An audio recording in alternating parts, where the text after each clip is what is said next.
আদির বাবার সাথে হাত মিলিয়ে মোহনার আসল চক্রান্ত সকলের সামনে ফাঁস করলো শুভ। হ্যাঁ বন্ধুরা, এমনটাই দেখতে পাবো আমরা গৃহপ্রবেশ ধারাবাহিকের আগামী পর্বগুলোতে।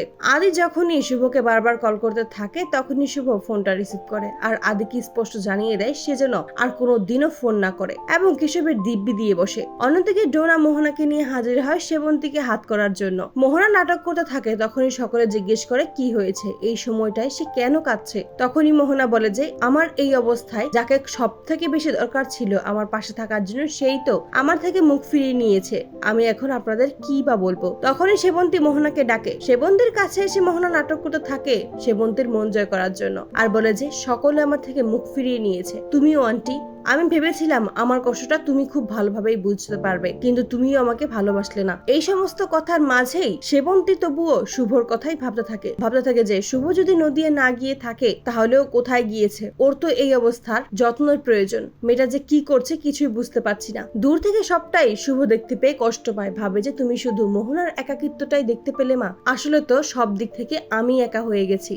অন্যদিকে মোহনার নাটক দেখেই ডোনা ভাবতে থাকে যে এই মেয়েটা এত নাটক করতে পারে সেটা আমি ভাবতেও পারিনি, তবে আমার লাভের জন্য ওকে আমার হাতে রাখতেই হবে। ঠিক তখনই বাড়িতে এসে উপস্থিত হয় আকাশ। নিজের বোনকে কাঁদতে দেখেই জিজ্ঞেস করে যে কি হয়েছে, বাড়ির সকলে তার সাথে খারাপ ব্যবহার করেছে কিনা। মোহনা তখন বলে কেউ আমার সাথে খারাপ ব্যবহার করেনি, কিন্তু আকাশ কোনো কথা না শুনে সকলকে মিথ্যা অপবাদ দিতে থাকে, সকলকে হুমকি দিতে থাকে। ঠিক সেই মুহূর্তেই আদির বাবা রায়বাড়িতে এসে উপস্থিত হয়। নিজের বাড়ির অপমান সহ্য করতে পারে না, তাই আকাশকে অনেক কথা শোনায়। আদির বাবা যখন জানতে পারে শুভ বাড়ি ছেড়ে বেরিয়ে গেছে তখন সকলকে জিজ্ঞেস করতে থাকে তারা কেন শুভকে আটকে রাখতে পারেনি। শুভ তাদের জন্য কি কি করেছে সবকিছুই মনে করিয়ে দেয়। তখনই পূর্বী বলে যে ওর হাজবেন্ড একটা খুব বড় ভুল করেছে আর তাই সেটা মেনে নিতে পারেনি, তাই বাড়ি ছেড়ে চলে গেছে। তখনই আদির বাবা পূর্বীর সামনে আসে আর বলে যে আজকে যদি তোমার হাজবেন্ড এরকম একটা ভুল করে ফেলতো তাহলে তুমি কি করতে। এই সমস্ত কথা শুনেই চুপ হয়ে যায় পূর্বী। আকাশকে তখন বলে যে আমার ছেলে যেমন দায়ী তোমার বোন ঠিক ততটাই দায়ী, তবে আমার মনে হয় তোমার বোন একটু বেশি দায়ী।